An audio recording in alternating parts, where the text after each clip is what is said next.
Exercise 17.1 और इसका पहला क्वेश्चन है हमारे पास क्वेश्चन नंबर 1। इसमें हमें कहा जा रहा है कि write the following sets in tabular form. तो write the following sets in tabular form.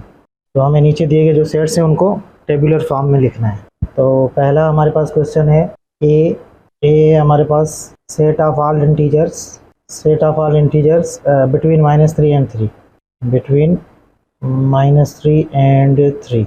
तो इसमें ये हमें जो दिया गया है ये है डिस्क्रिप्टिव फॉर्म में, इसको हमने लिखना है टेबुलर फॉर्म के अंदर। ठीक है, तो टेबुलर फॉर्म के अंदर लिखने के लिए यही सेट हम नाम यही चूज़ करेंगे, a इज टू और -3 और 3 के बिटवीन वाले नंबर लिखने हैं। तो हमने लिखना पड़ेगा -3 के बाद -2, -2 के बाद -1, 0, 1 एंड 2। तो ये हमारा आंसर हो गया।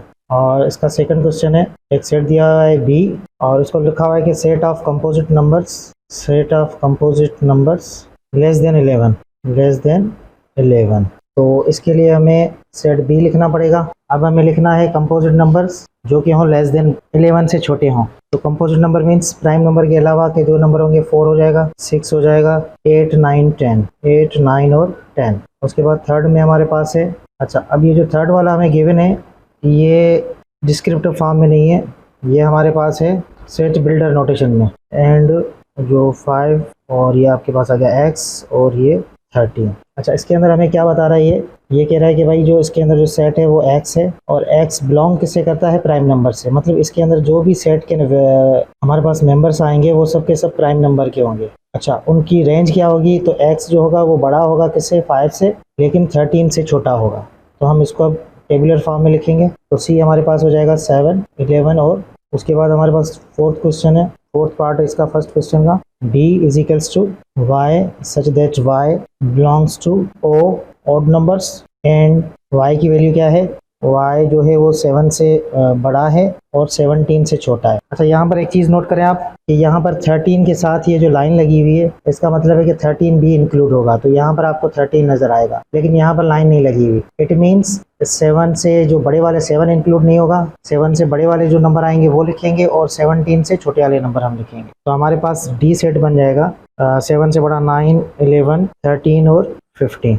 15 के बाद 70 आएगा लेकिन हम अब नहीं लिखेंगे क्योंकि ये इंक्लूड नहीं है। उसके बाद क्वेश्चन इसका फिफ्थ पार्ट है हमारे पास। फिफ्थ पार्ट के अंदर ये कह रहा है कि सेट ई है और ई क्या है, जेड मेंबर्स हैं और Z such that Z belongs to real numbers और ऐसा रियल नंबर हमें चाहिए जो जिसका स्क्वायर करें तो आंसर आए 121। ठीक है, हमें रियल नंबर के अंदर तलाश करना है इसको और रियल नंबर ऐसा होना चाहिए जिसका स्क्वायर करें तो 121 आए। तो हमारे पास ऐसा रियल नंबर सिर्फ एक ही है, वो है 11। तो -11 या 11 इन दोनों का जब भी स्क्वायर किया जाएगा तो हमारे पास आंसर जो आएगा इसका वो 121 ही आएगा। उसके बाद इसी क्वेश्चन का फर्स्ट क्वेश्चन का लास्ट पार्ट है हमारे पास 6 के अंदर। ये कह रहा है कि एक सेट है F, इसके मेंबर हैं P और P belongs to Q rational number. ठीक है, और P का जब स्क्वायर किया जाए तो आंसर होना चाहिए -1। तो हमें पता है कि ऐसा कोई भी नंबर नहीं है जिसका स्क्वायर -1 में है। तो हम इसको लिखेंगे या तो एम्प्टी सेट लिखेंगे या नल सेट,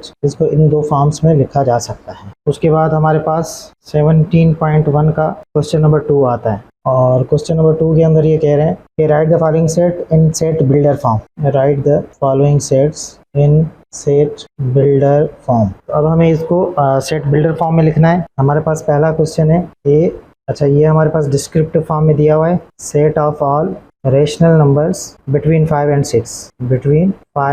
6। तो हमें सारे वो वाले नंबर्स लिखने जो 5 और 6 के बिटवीन है, लेकिन हमें ये सेट बिल्डर नोटेशन में लिखना है। तो हमें सबसे पहले सेट बिल्डर नोटेशन लिखने के लिए किस चीज़ का ध्यान रखना पड़ता है, सबसे पहले जो भी हम सेट लिखने जा रहे हैं उसको किसी न किसी वेरिएबल के अंदर रखना पड़ता है और उस वेरिएबल का नाम आप कुछ भी रख सकते हैं, x, y, z जो भी आपके जहन में आए। यहाँ पर हम इसको x कंसीडर करते हैं। उसके बाद आपने ये सच दैट का लाइन लगानी है, x सच दैट, और ये x क्या है, यहाँ पर ये बात कर रहा है कि रेशनल नंबर है तो इसका x बिलोंग्स टू q। तो रेशनल नंबर का सिंबल क्या है हमारे पास है q। और अब ये कंडीशन बता रहा है, पहले तो ये बता देगा कि भाई जो आपको सेट बनाना है वो कौन से नंबर होंगे। तो यहाँ पर जैसे हमें पता चल गया कि वो रेशनल नंबर्स होंगे। उसके बाद इस सेंटेंस के बाद ये जो आपको दे रहा है ये आपके पास कंडीशन है कि वो किस दोनों के बीच में होने चाहिए, 5 एंड 6 के बीच में होने चाहिए। तो हम क्या लिखेंगे भाई जो x है ये बड़ा होना चाहिए 5 से और छोटा होना चाहिए 6 से। ये आपका सेट बिल्डर फॉर्म में कन्वर्ट हो गया। दूसरा क्वेश्चन है हमारे पास, पहला डिस्क्रिप्टिव में दिया था, अब दूसरा जो है वो टेबुलर फॉर्म में दिया गया है 3, 4, 6 और 12। अब यहाँ पर हमें खुद अंदाज़ा लगाना पड़ेगा कि ये किस टाइप का किस से बिलोंग करता है। अब देखें इसको हम अगर देखें कि ये सारे सबको किसी न किसी वेरिएबल में स्टोर करना पड़ेगा। यहाँ पर हमने x में किया, यहाँ पर आप y में कर दें, और यहाँ पर आप देखें कि ये नंबर हमें कहाँ से दिए हुए। तो आप ये देखें कि ये सारे के सारे 12 के डिवीजर हैं, ठीक है। 12 जो है वो इन सब से डिवाइड हो सकता है। 12 के टेबल में आता है, 12 6 के टेबल में आता है, 12 4 के टेबल में आता है, 3 के, 2 के, 1 के। तो हम यहाँ लिखेंगे y इज डिवीजर ऑफ 12। उसके बाद हमारे पास तीसरा है, थर्ड वन है c, और c के अंदर भी इन्होंने हमें टेबुलर फॉर्म में दिया हुआ है, और +-3, उसके बाद अप टू +-40। तो यहाँ लिखने का मकसद ये है कि ये 0 से स्टार्ट होगा, +-1 मतलब -1 एंड +1, फिर +-2 होगा, +-3 होगा, और ये चलता चलता +-40 तक, मीन्स नेगेटिव में -40 और पॉजिटिव में +40 तक जाएगा। तो इसको अगर हम टेबुलर फॉर्म में लिखेंगे तो हम लिखेंगे c = अब इनको किसी न किसी वेरिएबल के अंदर स्टोर करना है, तो आप यहाँ पर कोई भी नाम दे सकते हैं। मैंने z दे दिया। अच्छा, ये नंबर कौन से टाइप के हैं, तो आपको ये सारे नंबर जिस सेट में आते हैं उसको बोलते हैं हम सेट ऑफ इंटीजर्स। तो हम बोलेंगे कि z belongs to set of integer, z से। एंड अब यहाँ पर जो है वो 40 प्लस का भी आएगा आपके पास और 40 माइनस का भी आएगा। तो हम उसको लिखेंगे